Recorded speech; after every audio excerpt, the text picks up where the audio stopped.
senador Juan Carlos Loera de la Rosa, de Morena, para posicionar a favor hasta por 5 minutos.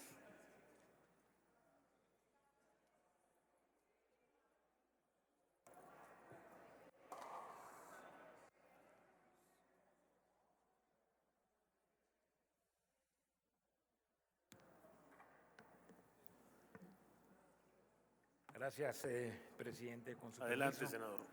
Buenas tardes, compañeras y compañeros.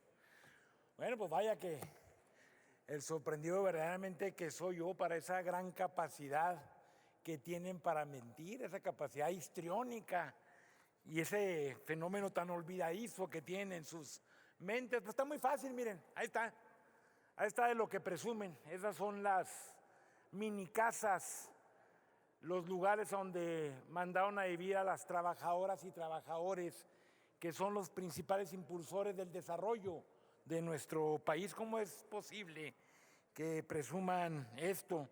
Ahora, si les queda alguna duda, los invito, yo me hago cargo de los boletos, ya sabemos que son muy apegados a lo material los de la derecha, y los invito a Ciudad Juárez. Allá está Riberas del Bravo, está Las Almeras, está bueno, una serie de fraccionamientos que construyeron arriba de una laguna. Eso fue lo que hicieron los gobiernos del PRI y del PAN. Pero seamos serios, compañeras y compañeros. Es necesario ilustrar qué es lo que ocurrió desde su fundación con el Infonavit. En 1972, cuando se fundó el primer secretario del Infonavit, director general, Jesús Silva Herzog, por cierto, muy conocido priista, muchos años después le preguntaron cuál había sido uno de sus principales logros como funcionario y dijo, haber sido el director del Infonavit. En una época en la que, bueno, veo aquí algunos senadores y senadoras que son muy jóvenes, pero debemos de reconocer que fue una época en que las viviendas que construyó el Infonavit eran viviendas baratas, bien ubicadas y con un tamaño suficiente para el desarrollo de las niñas, los niños y de las familias. ¿Cuáles fueron esos logros? También, ¿a qué se debió?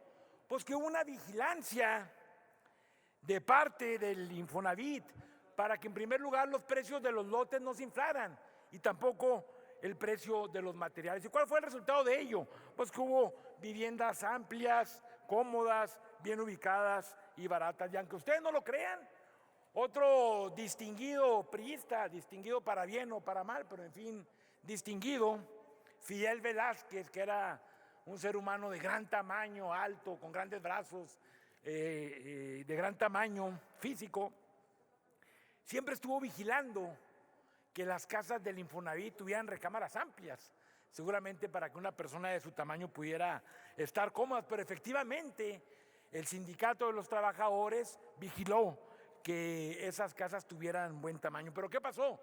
Después de la crisis del 82 y particularmente con la liberación de los mercados promovidos por Carlos Salinas, los piratas urbanos se desataron y las capacidades del Infonavit se vinieron por el suelo.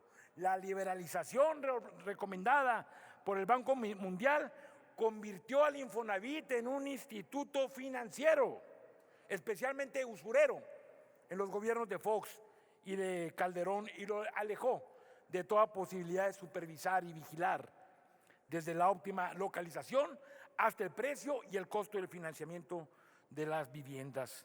En la época del viejo régimen, la selección de los predios urbanos fue motivo de una especulación sin límites que solo benefició a los grandes terratenientes urbanos. Y esto también tiene que ver con una estrategia tejida desde el gobierno de Salinas, que ante la privatización del ejido, ¿a poco creen ustedes que privatizaron el ejido para que hubiera mayor producción agrícola, para que el campo resurgiera?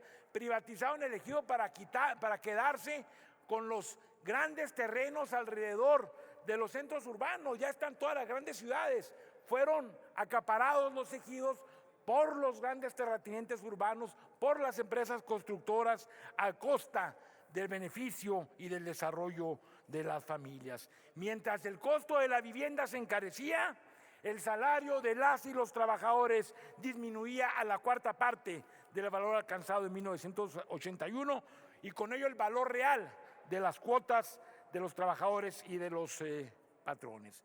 Ante ello, el Infonavit se extravió, lejos de mejorar los procesos que influían en el encarecimiento de las viviendas, continuó otorgando créditos insuficientes para la gran voracidad de los constructores. Por cierto, muchos de ellos políticos del PRI y del PAN metidos a empresarios constructores que se dedicaron a construir miles y miles de minicasas alejados en los centros poblacionales. En suma, la precarización de la vivienda fue un fenómeno paralelo a la precarización del salario, y así como el mercado laboral, también en el mercado de la vivienda las políticas neoliberales causaron un sufrimiento inmenso durante casi 40 años a millones de mexicanas y de mexicanos. Ahora el PRIAN se asombra porque la reforma nos anuncia una nueva época que mejorará sustancialmente la administración, supervisión y control de todos los procesos vinculados, concluyo, presidente,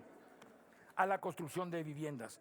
Pero yo les pregunto, ¿de qué nos sirvió tener órganos tripartitas si ni siquiera fueron capaces jamás de evitar el deterioro de las viviendas destinadas a los trabajadores y los trabajadores? En verdad, de nada.